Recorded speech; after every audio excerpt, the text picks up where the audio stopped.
오늘은 월든이란 책을 가져와 봤습니다. 헨리 데이빗 소로우라는 사람이 지은 책이고 1800년대쯤에 사람이죠. 1817년에 태어났네요. 보니까 미국 사람이고, 이분이 하버드 대학을 졸업했지만 하버드 대학이면 미국에서 거의 최고의 대학이라고 볼 수 있는데, 특히 1800년대면 더더욱이 부와 명성 같은 건 보장돼 있고 가지고 있는 사람인데, 그런 걸 다 버리고 자연 속에서 살아가는, 그러니까 인류의 어떤 제도나 이런 거에 대해서 약간은 부정하는 삶을 등지고 자연 속에서 이렇게 살아갈 수 있다는 거를 약간 실험적인 내용을 적은 책입니다. 그 월든이라는 곳이 호수 이름이에요. 호수 근처에서 오두막집을 지어서 이렇게 살아가고 있다, 이렇게 해서 돈이 얼마 들었다, 이런 식으로 쓴 책인데, 제가 아직 다 보지는 못했고 늘 이 책을 다 보려고 이제 노력을 하고 있지만 쉽게 이렇게 읽혀지질 않더라고요. 그래서 요즘에 그래도 꾸준히 조금씩 읽으려고 하고 있습니다. 그래서 오늘은 9화의 호수라는 챕터의 내용을 한번 읽어보도록 하겠습니다. 9. 호수. 사람들과 만나서 이야기하는 것에 지겨움을 느끼고 마을의 친구들에게도 실증을 느낄 때면 나는 평상시에 돌아다니는 영역을 벗어나 거기서 훨씬 더 서쪽으로 발걸음을 옮기곤 했다. 즉 새로운 숲과 새로운 풀밭을 찾아 사람들이 잘 가지 않는 곳으로 갔던 것이다. 때로는 해질 무렵에 페어 헤이번 언덕에서 허클베리나 월귤의 열매로 저녁 식사를 하고 며칠 분을 더 따가지고 오기도 했다. 과일은 그것을 사먹는 사람이나 시장에 내다 팔기 위하여 재배하는 사람에게는 결코 그 참다운 맛을 보여주지 않는다. 그 맛을 보는 방법은 오직 한 가지뿐인데 이 방법을 택하는 사람은 얼마 되지 않는다. 허클베리의 참맛을 알려거든 소모는 소년이나 들콩에게 물어보라. 허클베리를 손수 따보지 않은 사람이 허클베리 맛을 안다고 생각하는 것은 흔히 범하는 잘못된 생각이다. 허클베리는 보스턴에서 결코 오지 않는다. 보스턴의 새 언덕에서 허클베리가 자라기 시작한 다음부터 참다운 허클베리는 그곳에서 사라졌다. 장사꾼이 수레에 실려오면서 허클베리의 과분만 문질러 없어지는 것이 아니라 이 과일의 가장 중요한 부분인 불사약 성분도 같이 사라지는 것이다. 남은 것은 단지 식품으로서의 딸기일 뿐이다. 영원한 정의가 살아있는 한 순수한 허클베리는 단 한 알도 산골에서 도시로 가져오지 못할 것이다. 어떤 때 나는 그날의 김매기 작업이 끝나면 아침부터 호수에서 성급한 마음으로 낚시질하고 있던 친구에게로 가서 올렸다. 그는 물 위에 떠있는 오리나 나뭇잎처럼 아무 말 없이 미동도 하지 않고 오직 낚시에만 몰두해 있었는데, 내가 그에게 갈 때쯤이면 이 철학 저 철학을 실천해본 끝에 자신은 수도승의 한 사람이라는 신념을 굳히고 있었다. 이 친구 말고는 고기를 잘 잡고 목각 기술도 뛰어난 낚시꾼 노인이 한 사람이 있었다. 그는 내 집을 낚시꾼들의 편의를 위해 지어진 집으로 보고 있었는데, 나 역시 그가 내 집 문 앞에 앉아 낚시를 손보고 있는 것이 그리 싫지가 않았다.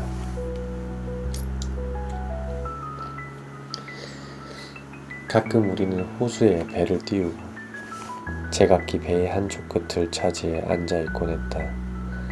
최근 와서 노인의 귀는 거의 들리지 않았으므로 두 사람 사이에는 말이 별로 없었다.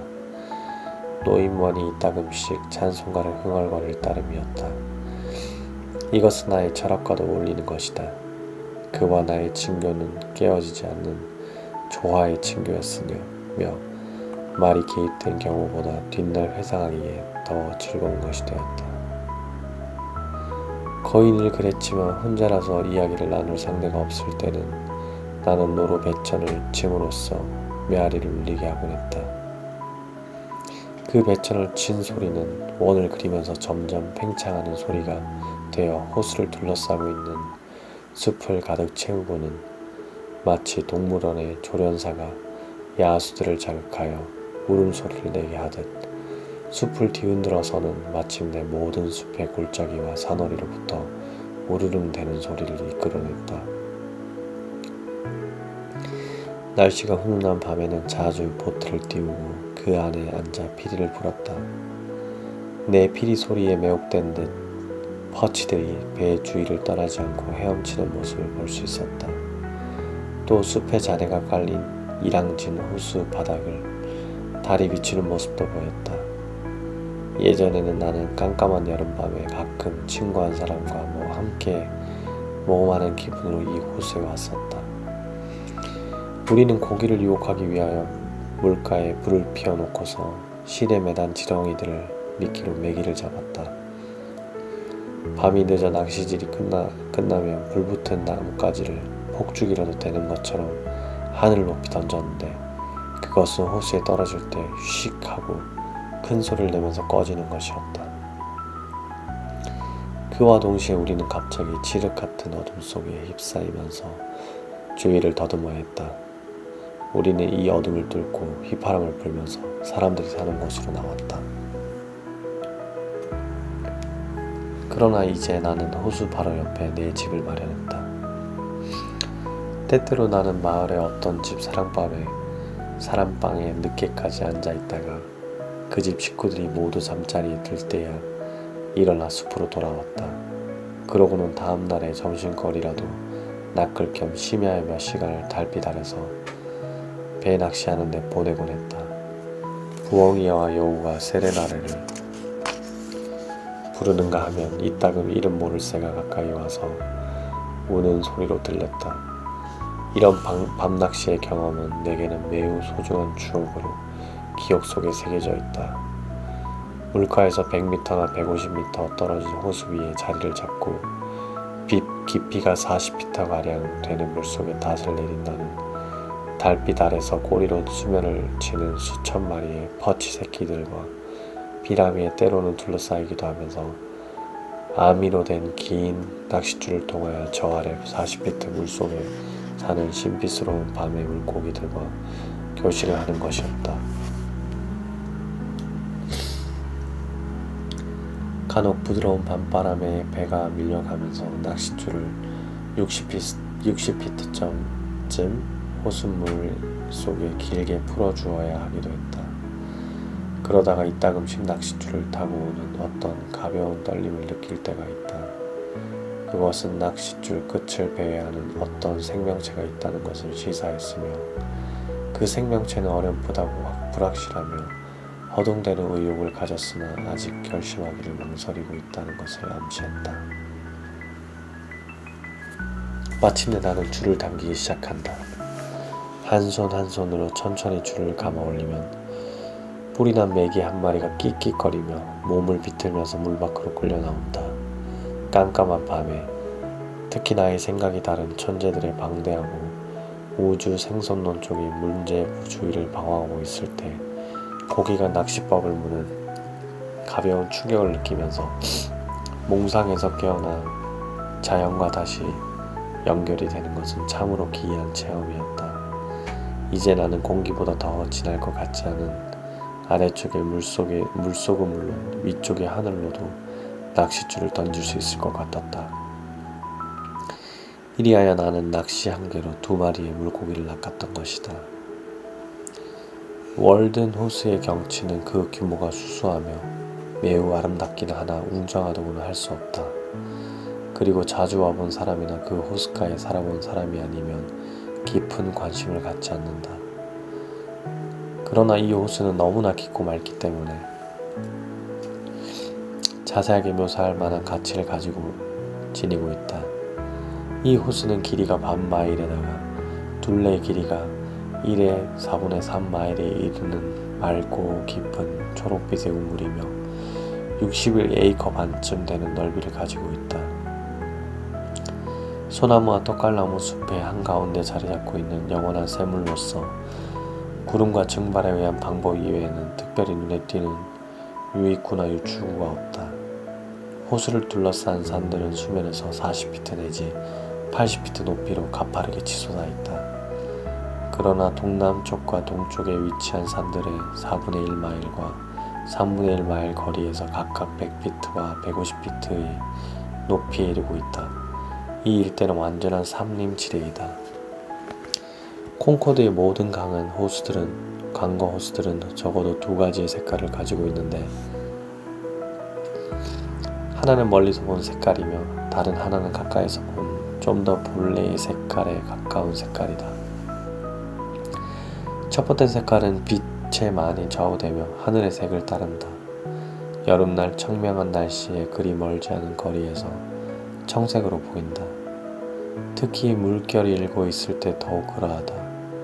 그러나 멀리 떨어져서 볼 때는 모두 똑같은 색깔이다. 폭풍우가 부는 날씨에는 때로는 어두운 청회색을 띈다. 그러나 내가 듣기에 바다의 색깔은 대기에 뚜렷한 변화가 없을 때도 어떤 날은 청색, 그 다음 날은 초록색으로 보인다고 한다. 나는 사방이 눈으로 덮였을 때 콩코드 강의 물과 얼음이 풀처럼 초록색을 띠고 있는 것을 본 적이 있다. 어떤 사람들은 청색이야말로 액체 상태이건 고체 상태이건 맑은 물의 색깔이라고 생각한다. 그러나 보트 위에서 우리 마을의 강과 호수들을 똑바로 내려다보면 매우 다른 여러가지 색깔로 보이는 것을 알 수 있다. 멀든 호수는 똑같은 관측 지점에서 보더라도 어떤 때는 청색으로 어떤 때는 초록색으로 보인다. 하늘과 땅 사이에 놓인 이 호수는 양쪽의 색깔을 다 가지고 있는 것이다.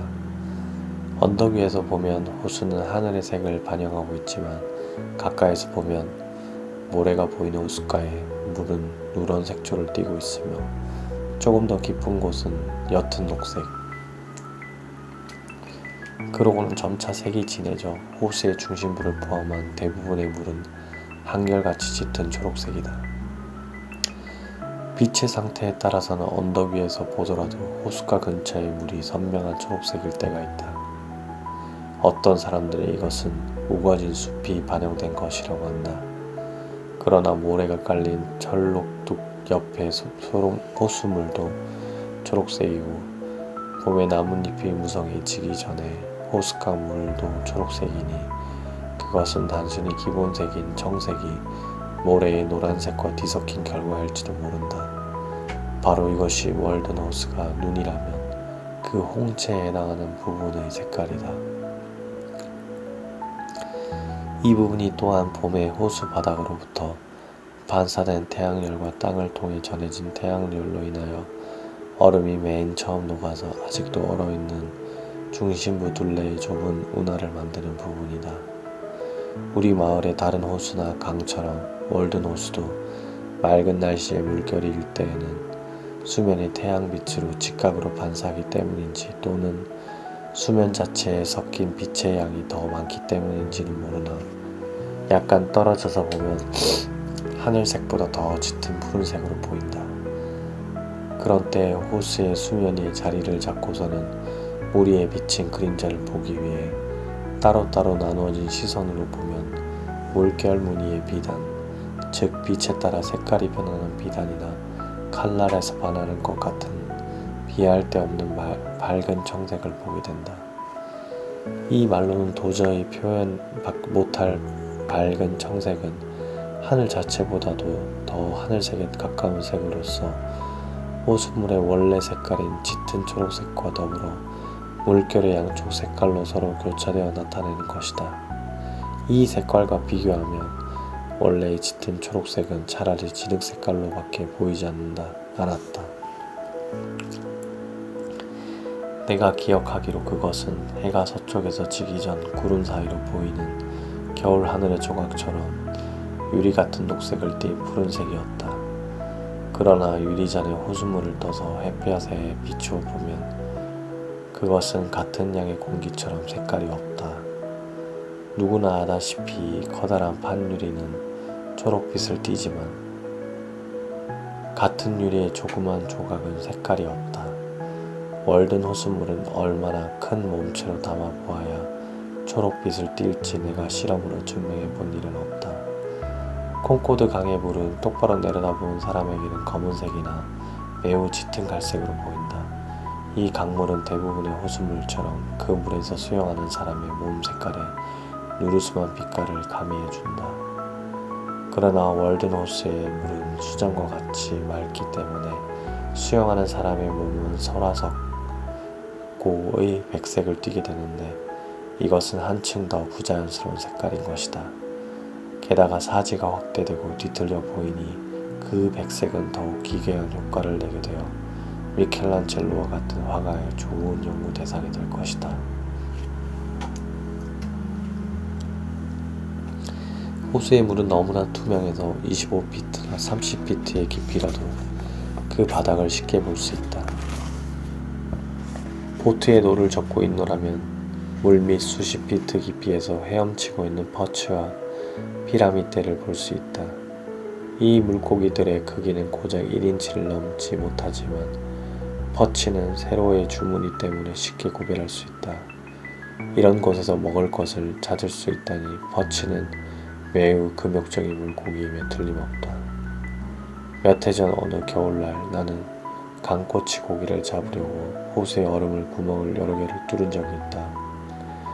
물가로 올라서면 얼음 위에 도끼를 던져두었는데 무슨 마가 들리기도 한 것처럼 도끼가 20여 미터 미끄러지더니 얼음 구멍 하나로 빠지는 게 아닌가.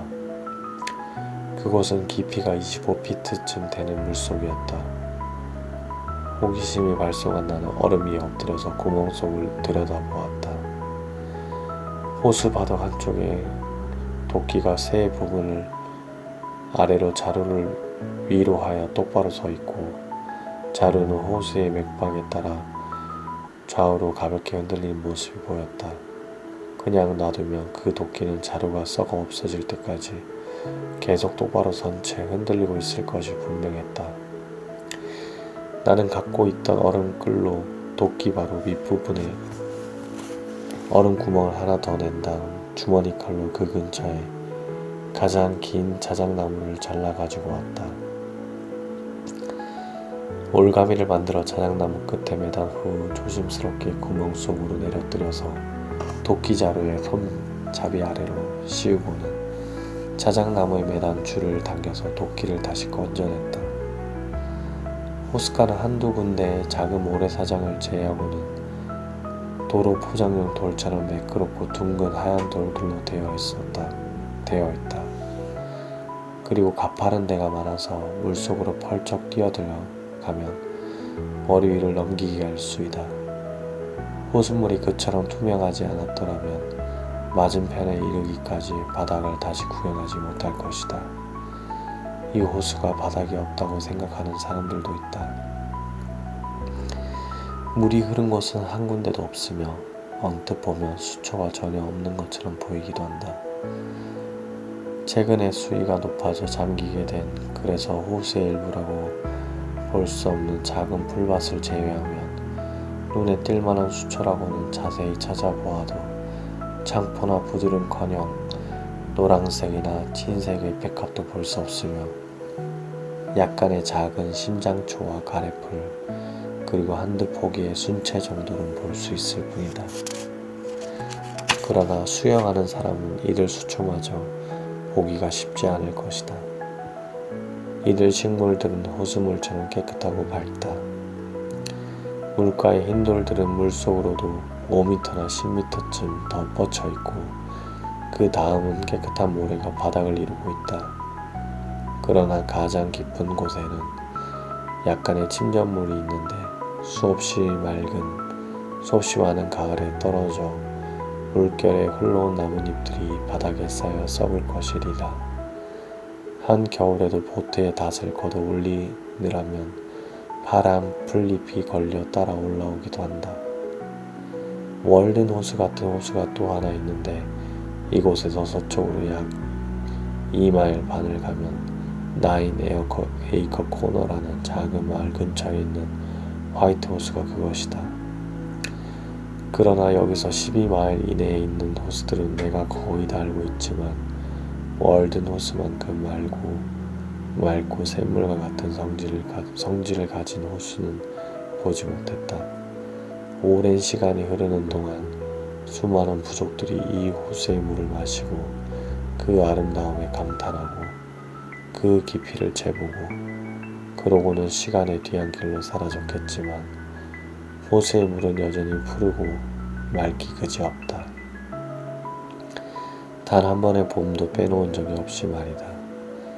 아마도 아담과 이브가 에덴 동산에서 쫓겨나던 그 봄날에도 월든 호수는 이미 존재하고 있었을 것이며 옅은 안개와 남쪽 바람을 동반한 부드러운 봄비를 맞아 호수에 얼음이 녹고 있었을 것이다. 수면에는 아직 인간의 몰락의 소식을 듣지 못한 수많은 물오리와 기러기들이 이 정도 맑은 호수가 있다는 것을 다행으로 여기며 또 있으리라. 이미 그때에도 월든 호수는 불었다 줄었다 하면서 자신의 물을 계속 정화시켰을 것이며 그 결과 지금과 같은 색깔을 가지게 되었을 것이다. 그리하여 이 세상에서 하나밖에 없는 월든 호수가 될 특허권과 하늘의 이슬을 증류할 수 있는 면허증을 하늘로부터 받아냈을 것이다. 얼마나 많은 사라져버린 민족들의 숲문학에서 이 호수가 카스탈리아의 샘 같은 역할을 했는지 그 누가 알겠는가. 또 황금시대에는 어떤 요정들이 이 호수를 지배하였는지 그 누가 알겠는가. 월든 호수는 콩고드 마을에 자신의 작은 왕관을 달고 있는 최고급의 보석인 것이다. 그러나 이 호수에 맨 처음 왔던 사람들이 그들의 발자취를 조금은 남겨놓은 것 같다. 나는 호수를 빙 둘러가면서 가파른 산허리에 선망 같은 길이 나와 있는 것을 발견하고 놀란 적이 있다. 호숫가에 우거진 숲의 일부가 최근에 잘려나간 곳에도 흔적이 남아있는 이 길은 산허리를 따라 올라갔다 내려갔다 하기도 하고 물가에 가까워졌다 멀어졌다 하기도 한다. 이 길은 아마도 이곳에 살아온 인간의 역사만큼이나 오래된 길로 원시시대 사냥꾼들의 발에 의해 닦이기 시작했을 것이며 현재의 주민들도 그 사실을 모르고 이따금씩 밟고 다니는 것이다. 이것은 겨울에 눈이 약간 내린 다음 호수 한가운데 서서 보면 더욱 뚜렷하게 보인다. 그때의 이 길은 풀이나 나뭇가지로 가려지지 않았기 때문에 뚜렷한 기복이 있는 하나의 하얀 선으로 나타난다. 여름에는 가까이서도 그 길을 알아볼 수 없던 여러 곳에서 4분의 1마일 정도 떨어져서 보면 아주 분명히 보이는 곳이다. 말하자면 눈이 그 길을 명확한 백색의 활자로 부각시켜 다시 인쇄해 놓았다고 할 수 있다. 언젠가 이곳에 지어질 별장들의 정원이 이 길의 흔적을 어느 정도나마 보존하게 되리라고 나는 생각한다. 오늘은 여기까지 읽고 읽겠습니다. 밤늦은 시간까지 책을 같이 읽어주셔서 감사합니다.